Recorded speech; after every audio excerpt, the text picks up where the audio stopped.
Tom, where were you born and reared? Newcastle, Clonmel, County Tipperary. And the house that you're living in, who lived in there before you? My father and all his brothers and sisters and that. And I got it from William O'Donnell, and my uncle left the farm to me. And you have, when I visited you there a couple of weeks ago, you had a great collection all out on the table. That's right, yeah. Where did you get that from? Some of them came from my uncle, that he kept them over the years there, and then more of them came from my mother's side, her mother and my uncle. They had them in their house just across the valley from where I live. Because I have the bunker there on my own farm where I live at the moment there, where they all hid the time of the troubles there. And in that bunker, you found bits and pieces. Bits and pieces, yeah. Some ammunition, 303 ammunition, and an old gun, small handgun, and bits of knives and bits of stuff that they used during the time they were hiding there to keep them survived, like, you know, that bits, like, I found probably the last of the stuff was left there, you know, over the years, and then my uncle had some who had kept and put away as well, and the other side then my grandmother had more stuff then put away. And there were loads of bits and pieces on that table, including a big wad of money. Yes.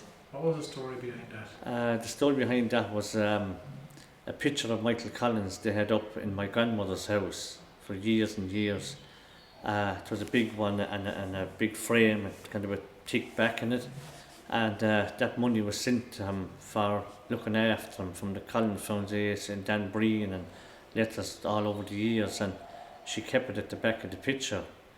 But years back, I remember my uncle saying that they changed from the money when the banks were changed, and they changed it up, and it always stayed in the back of the picture. And then the house where they were living across the stream got kind of bad repair, so they bought a farm down the road further down level ground, and they built a new house there. So they brought everything with them, and any of the forts they had, the 3 forts of that time, that one was the main one. It was kind of poured across the table in the new house, and my uncle used to be always laughing, saying he looking up at it. If I was having tea, he'd be smirking. He said, "God, that's a valuable fort up there." And this went on for a long time. I could never understand, you know. And I knew that the history of the man and all, and he loved it, you know. But then he decided before he died that he'd hand it up. He wanted it. He'd like it went up to the door, the photographs, and he got me to ring up a local TD and to me, and a photographer came to the house. They made arrangements to come, and I told him they were coming on such a day, such a time, and he said, "You'll be down here now the night before," he said, "and we'll have this sorted when they come and all." And I did. I went down, and he had it down on the table, turned upside down with the pinches and the pliers up in the back of it, and I said, "Yes, what's going on here?" And we opened it up, and the money was inside in the back of it, and there was a small little shoe from his grandmother's time, and a few little items as well, medals and a few little things at the back. Was kept there. He said she never spent it. It was kept and renewed money. So that was the story on that before. The wad of money. Yeah. And the reason why the Collins Foundation sent her the money was because... Yeah, she looked after him, yeah. Yes, Michael Collins came 3 times to the house there late in the night, and his troops, and they slept there. They had to go up at their own bed and give them their beds, and his lads, some of them stayed there and guard out in the yard, and they visited early in the morning across just the stream to where I am now, and they visited there where the bunker was, where there were 12 of them hiding underground, and he visited them there the 3 times he came. And the last time he came then, when they went to move it, they had to stay an extra day because it was full of the other opposition, and they couldn't get out. So it was my grandfather went off that day early morning down along to Newcastle, and he organised it with all different farmers to take over from him, and then they take over from the next farm that he'd bring them off early in the morning. At 5 o'clock he went off with them, and he organised it all up along up at his Grange from Newcastle, and he done it, and they went off at 5 o'clock down the glen, down along by the ditches, down the fields, and he had organised that with Helen's down near Newcastle. And they were taken over from him to bring him across to Finniss's farm, and Finniss's take over then, but he ran into a bit of trouble when he came to Helen's, he looked down the road himself first, and all the lads were inside the ditch, and there were a couple of the other opposition talking to the Helden girls up on the wall, and all the boys were waiting inside, hiding in the kitchen, and they couldn't come out to take over, so he had to leave that alone and come back up and continue on to finishes himself. And he'd done that deed, and the finishes went on down to Hackles, and then they had a bit of a problem. The river was there, they organised, the river was there to go on to Bunses, so they organised rafts with ropes, one gang on one side and the other to pull them across, and then they got him onto Bunses on the bank of the river, and they headed up to Grange. And that was his deed done then. And that was Michael Collins? That was Michael Collins and his men, yeah. So that was before the Civil War then? Yeah. And De Valera spent time in the bunker? De Valera spent time in the bunker, yeah. Yeah, there was one day that he went across the road to meet Liam Lynch and hand over paperwork on my uncle and all. They didn't remember the day well that he'd done it, and went up and had a chat with him, and it was shortly after that then the shooting took place, you know. But he was there for a long time, yeah. And you know, all them, there were 12 of them now, and I don't know the full history of all the names, but there was Dan Breen and Lacey and all them, and you know. So. And you were saying Liam Lynch was shot not too far away from... Yeah, just across the road from me, yeah. And he was making his way back to... Yeah, they said that he was running back for the dugout the day he was shot. Yeah, they were hiding in Gorton Bridge, and they were ambushed there, and they were making their way up the hill to come across, and he was shot. They were heading back for my place there where the bunker was. And the monument is to Liam Lynch, you're saying that isn't the spot where he was killed, was that right? Yes, that's right, yeah. They're saying he was shot further down there, yeah. And that he was brought up as there, yeah. You told me a story of finding a rifle when you were a chap. Well, no, I see a rifle being found when I was a chap, yeah. That time it was a big thing, the mass every year for Liam Lynch, with all the walk, and hundreds come for the mass, and the pipe band up across the hill, and we'd all go back. I was young at the time, probably 6 or 7, and I remember the mass being on. There was 400 or 500 people there, and the kids were playing around the hill like that time. There was no plantation or anything, and there were kind of big rocks that you could fit 3 or 4 young lads going underneath and hiding. And the day that the mass was on, this young fella ran out. He found a 303 rifle with the bait and on, and he ran down the hill with it, and got to a wicked excitement. Old people trying to take it off of him. It was there since the troubled times, so shoved in. He just copped and he pulled it out. I don't know where it ended up after, but I can still remember that day well. Yeah. And when you talk about where things ended up afterwards, you were telling me that there were guns and other bits and pieces found up near you, were there? Yeah, there were a lot of stuff like that was in the bunker.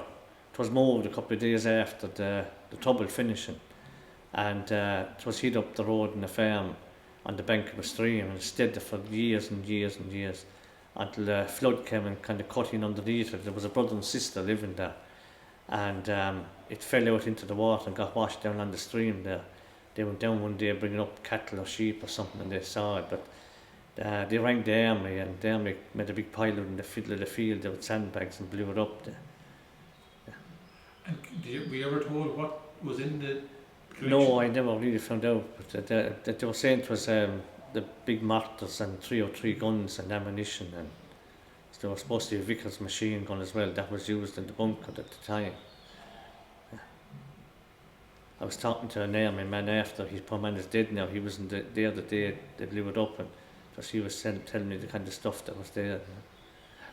And when was it found again? Many years after? It's about 20 years ago from now it was found, you know. Yeah. Wasn't long ago, really. No. And come here, where did you hear all them stories?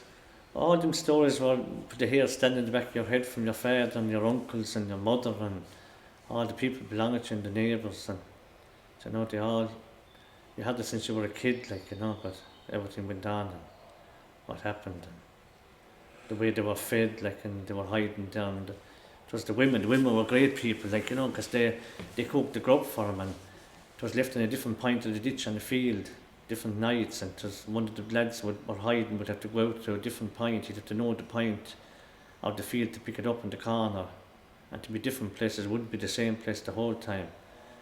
You know, he was changing and pick up the food for him and all. And was your grandmother one of those women? My grandmother, yeah, and all my aunts and my father's side and all, my mother's side. It was mostly there were a big family of my own there, and my own fathers, and they were heavily involved in it there. Yeah. They actually, one of the lads that were hiding them went out when they picked up a message, and he got shot. A shot fired at him, and timber went into his face, splinters, and they hit the timber and went into his face, and they actually looked after him, they were bathing him and looked after the wound, you know, at that time. And was your grandmother's house ever raided at all? No, not that I know of anyway, no, not that I know, no. And did your granny, do you remember your grandmother? Oh God, yes. Did she talk about it much? Yeah, she did, she talked about it at the time, yeah. Yeah, but she'd be kind of telling you, young fella, don't be telling that now, you know. You'll be getting the clip in the ear, like.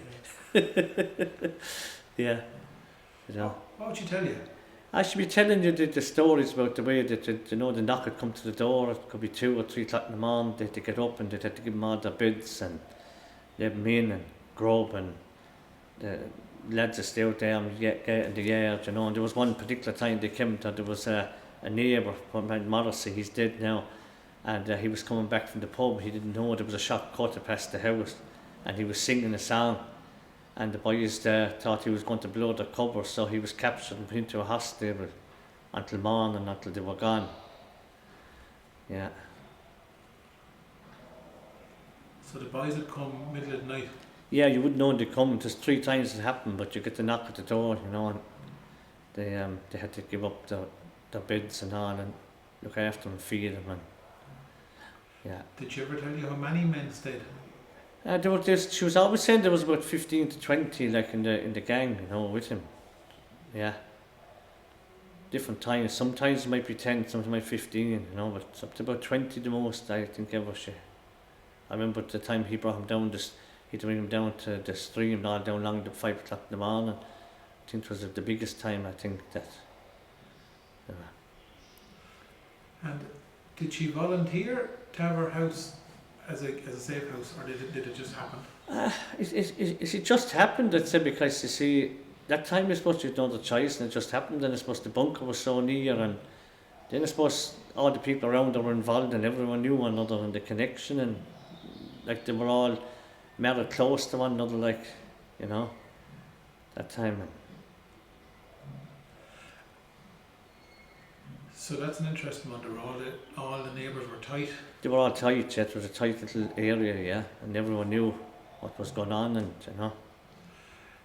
You were telling me when I met you before that the neighbours dug out the bunker. Yeah, the old people in my father's time dug out the bunker, yeah, and they'd be telling the story about the way it was dug, you know, and the way, because everyone would be kind of saying, my God, it was an awful amount of clay. How did you hide so much clay for the digging of it? But like they built it on the bank up over the glen, the stream there, and it was done with they dug it with the big old meal bags, and there was 20 or 30 lads with picks and shovels digging, filling the meal bags, and where it was, if you'd see, you know what it is yourself now, you see it, they would slip off the bags down into the stream, and there were lads below shaking the bags into the water, and more lads bringing up the empty bags to keep them full again. It was all done by night time, but while they were doing it, they were all lads, neighbours watching on different points of anyone coming in to the area as well, watching. It was all done dark and secret, and it was all timbered off and rushes cut, and then old genuine ice put on top of the rushes and covered off with clay, and they actually walked out over them the time of the troubles and didn't know they were there. It was done so good, you know, it was completely camouflaged. There were 2 escape routes into the bunker. And who would have told you about the bunker growing up? Oh, back along from my uncles and fathers and aunts, the whole lot, yeah. And that was on your land from day one? That was on land from day one, yeah. I know you've moved, you've pushed some of the clay back and you've helped the walls from falling down. What way was it when you were a child? Could you play in around? Was there a roof on it when you were a child? There was a bit of a roof on it when I was very young, yeah, and you could run through it, but then it kind of just started to fall in the trench part, so we just shoveled it up and put the old timbers along the side again to keep it from falling in. But hopefully we'll put it back, the original timbers, it was all round timbers. We just done it in a way just to protect it for the time being, to keep it alive, not to let it go fall. And you have the original galvanised on there still. Yeah, I took a big interest in it when we joined the rep scheme, because we joined the rep scheme and there were grants given for land that time to look after land and different things, and we didn't think anything or say anything about the bunker, because that bit of ground was planted at the time. But it was a couple of days after we were contacted by the reps to know had we something historic on our land. They found it, and I was thinking, I said, nothing on the land, the fields that were going for reps at the moment, and I just thought, I said, the bunker is there since the time of the Troubles, and De Valera and Collins and Limlynch. And they said, that's it. They said, we'll be out tomorrow to see it. So they came out and they were blown away, and then they were on bus loads and all there as well, and the history of students and all, and they were kind of, the reps finished in and they were getting on to me to get insurance and get it, a roadway into it for the students, get it set up, That's when we really took interest of, my God, they were on to us, this would be looked after, When was that, Tom? The reps started, that's about, we're going back, let's see now, we're going back 25 years ago now, yeah. Were any of your relations involved in the IRA at all? They were back along, yeah, they were, yeah. And that house where Colin slept, that's still standing? It's still standing, yeah. Still there, yeah. And it's amazing, like when you go into the house, the one room that Michael Collins slept in the 3 times, you wouldn't even know there were a room there. It was a ladder going up with a little L-shaped lats, and there was only a staple on the little door thing, and it was up over a parlour, little place. And we take down the ladder and put back the thing, you wouldn't think. It was a little tight corner to get into. But that was how he slept 3 times. After the room to still, well, there's some in bad repair, the room, but like just tidy it up again, like it's still there, the house is still there, and the history, like, all that.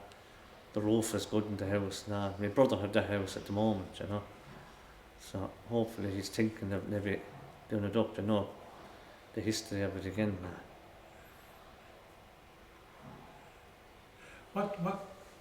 When did you start getting interested in all this? Well, I was always kind of interested since I was young, because, I don't know, it just stayed in me about the stories. And I listened to the stories, and kept them in my head the whole time.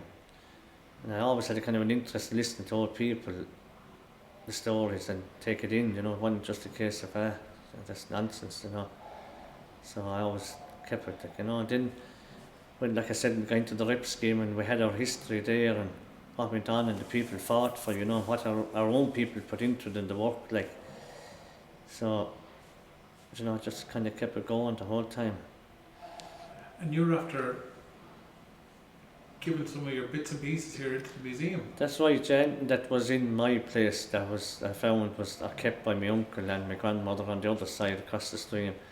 Yeah, I'd keep them I had them for a long time and looked after them. So I said they're better here for people to view them and more safer.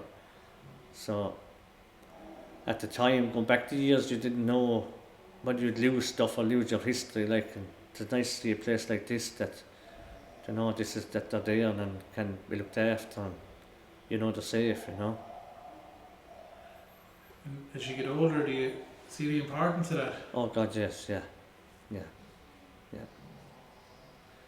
It's gone to a place in Clonmel like this that it happened only out the road, like, it's only 12 miles out the road, and the history, like, it was probably kept too quiet for years, so it's just a shame. And here to get a chance for other people to see. Yeah, and hopefully, like, get it viewed and get people in to see it, and be nice, it's there, and there's a lot of young people out there doing history and students, and would like to see it, I know that over the years there were a lot of places around and land was reclaimed and It's covered in and excavated. It's a pity, like a lot of stuff is gone, you know, so like to be the same with my one. If the place was sold or I didn't had an interest, it would be covered over as well, because when I was planting the place I made sure they wouldn't go near it with the machines at the time, you know, so to be a shame, like, you know. Like when you was thinking that the men that slept there and 6 months they were tough, like, and it was damp and everything, like you didn't know when you come out and stuck your head out who was outside or what, you know, so. Yeah, it's an interesting one. I think that we can have the objects you have, but also that's the actual bunker itself surviving. Yeah, I would love to see more put into the bunker, you know, put it back, like I said, with the original round timbers and get it for people to view it, you know. Like I say, because you'll never again see one like that, like, you know, it's crazy when you think of it, like 6 months underground and so well done, and the work went into digging and the people and the tough times, you know. Like when they digging, like when I digging them myself, found a real old pick, like an old trench pick, you know, that was used, like the handle rotted, and like you were just saying, God, the men for that hell that could talk now, like, you know. So, you know, and digging it under such tough times too, digging it in the quiet and getting it done, and, you know. And we had come back. I remember when I was young, I suppose I was about 8, 9. The 3 people belonging to Tipperary came down to see it. It was actually a neighbour of mine. They were gone wrong. They went up the road. It was a neighbour of mine now, Michael Dunn, he's dead. That met him on the road. They were looking for it, and he brought him down to show him where it was. And they wanted to come down to see where Tipperary, the bunker where he hid. And then there was a lovely man that called to me. He had an injury himself from the troubled times. His poor man is dead now as well. He was barely able to walk in that time to see it with a walking stick there. It was in the O'Riordan. And he was to come back to me. He had a lot of history. He knew all about the bunker and the men and what went on in life. But the poor man passed away over the years there. Later when he called to me, but he was to tell me the whole story about it. And he was to name all the lads that were there, and they left that and they went on out to Ballysaggart a couple 2 or 3 days after, and they went back to Fermoy and signed the treaty from there. He said they stopped in a house in Ballysaggart for tea. They were fed there in a house in Ballysaggart at the leaving my place, the bunker there. And we found out the live ammunition, the 303 ammunition that was used, and there was knife and no knife and bits and pieces, and then there was certain stuff my uncle kept inside. Actually, I remember we knocking the old house that fell in the air. There was stuff just left up in the wall. He put it along the top of the stones in the wall. They were left. A lot of stuff there. A lot of stuff there, yeah. But sure, like, there could be stuff around near enough to, you know, that time they probably had stuff buried too near the bunker, you know. I know there was a lot of stuff in the bunker at that time, the Vickers machine gun and all that stuff, but it was all cleared away 3 or 4 days after as well, you know. And you were saying as well that there were fellas out there digging over the years as well? Yeah, there were people, coming that just digging to see what they'd find, yeah. I remember my father and also when they left it, that I suppose stop people going into it, they kind of caved, they knocked in the roof on it, you know, along. Not to have people going in hiding it, they kind of sabotaged it after the trouble finishing, that they knocked in the roof on it. And I remember seeing it then after the galvanized was caved in, you know, over the years, and you know, trees and leaves that had grown there.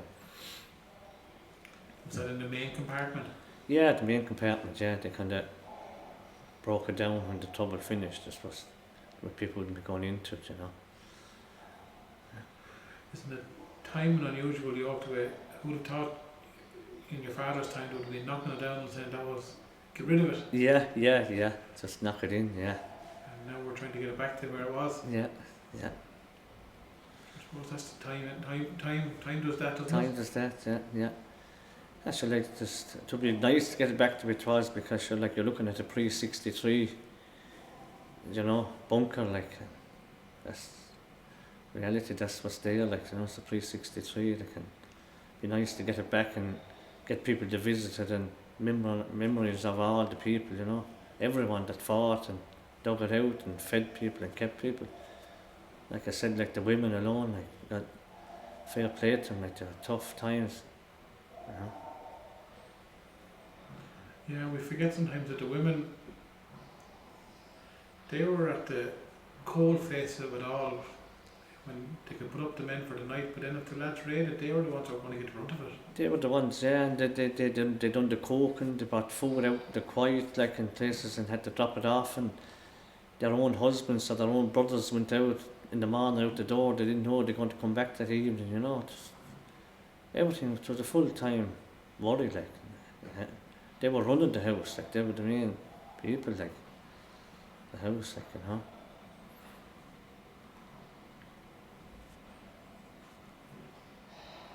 Yeah. And did your grandmother and them, they farmed as well, did they? They farmed as well, yeah. Yeah. Yeah. Were there any houses targeted locally? Not really, just down in the village of Newcastle there, the great house and all was bombed and blown up, and few around, just small incidents on there, that part of that time, like, you know. The great house was the biggest one that time that was blown up. Who was the family there? Or that was kind of part of Perry's estate, like, you know, that house. And you were saying that was fired on with shells, was it? Yeah, it was blown up one time, the time of the troubles, yeah, with shells, yeah. Ambushed and bombed. So it's knocked away, and there's nothing that was left, they knocked it away from building stuff, you know. Oh, we've got heard the stories. Yeah. And so back around the Galties, then again was another big area as well, you know. Did your grandmother ever talk about the men, where were they from? What counties they were from, or anything like that? No, I can never remember, no, really, no. Probably did maybe, but just to take it in, you know, if you were too young. Yeah. Often I'd say to myself, it's a pity you weren't older, you know, and write down stuff and record stuff, but when you're young, you know. When Michael Collins died, can you tell me the story of what happened there? When he died, a couple of days after, they contacted my grandmother and her husband, and they sent down a free car for him to bring him up to the funeral, and they were brought to his funeral and they were fed and dropped back home again that evening. So that. A car came down from Dublin? Yeah. Well, it was the pride. I remember she telling me when I was young at school, it was her main pride. She'd be telling me at the fire, but my God, I never thought I'd be in Dublin, because the most they went was maybe horse and trap into Clonmel or with Newcastle or Cappoquin shopping, you know. Yeah. And who were this Michael Collins Foundation? The Michael Collins Foundation. Yeah, it's set up down in Dublin, the foundation for Michael Collins there. And they were the people then that funded her, looking after her, sending donations to her and all after that. And her husband then, my grandfather, he lost his sight for a number of years before he died. So she was looking after the farm.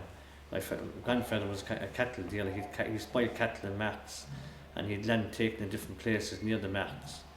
And when he lost his sight, she was go off with the horse and trap to different places, look after the cattle, until she got to sell them in our Cappoquin and Mitchell different places, you know. They had a good time for people. Anyone that looked after them, they had good time for people, you know. Yeah. What are you holding in your hand at all, Tom? I'm holding another photograph that was with the Michael Collins man that my uncle handed over at the time, and that was the one was with that at the time as well. There was 3 photographs together, the 3 main photographs that they had in the old house when they moved down to the new one, and that was one of the photographs as well. And I also didn't have the other one here, the bigger one of the 1916 rising again. Those 2 photographs and the one of Michael Collins were always hanging in the house? Yeah, always hanging in the house, yeah. And they were their main pride and joy, like they looked after them, you know, and they had to go with them when they went down to the new house, and they were looked after. And made sure that they were there. They were all, the three were hanging in different points of the kitchen all the time. And the Michael Collins photograph was the one where the money was behind. The money was behind that, the big frame, yeah. And she did a few letters from Dan Breen and all was in the back of it, and Sean McOwen and all wrote letters to her, donating to her and thanking her and as well. They were in the back of the photograph as well. Yeah.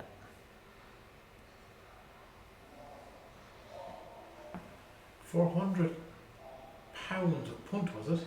Pounds that time, pounds that time, yeah. It's a lot of money back then. A lot of money back then, yeah. I don't know what year now, but I remember my uncle telling me that about there was some change in the banks, and that I don't know what year it was when they changed the money, but they changed it up thinking that the other money would get invalid, you know. So he remembered the time it was changed and put it back into the photograph again. So it stayed in the tenors then from that up, since the tenors are there. So. And how big was the Michael Collins photograph? Oh, it was big. It was about 1.5 the size of that again. Yeah, on a big thick timber frame again. And this, your uncle wanted to give it away? He wanted to hand it up to the Dáil, the photographs, and hang him in the Dáil. That's why he wanted to contact his TD to bring him up, to hang him in the Dáil. It was what he was, before he died, that was what he wanted to do, so he done it. So his picture was on the paper and all as well. That was good for him, he wanted it. Yeah, that's the thing he got into his head and he wanted to do it, so he was on to me to phone up and get Tom Hayes to do it, so I did it and it happened, and so we ended up now, so. But you kept the money? Kept the money. Kept the money, kept the belongings, yeah. He was always giving out to me, you mind that stuff now, yeah. Make sure it goes to good hands and keep it.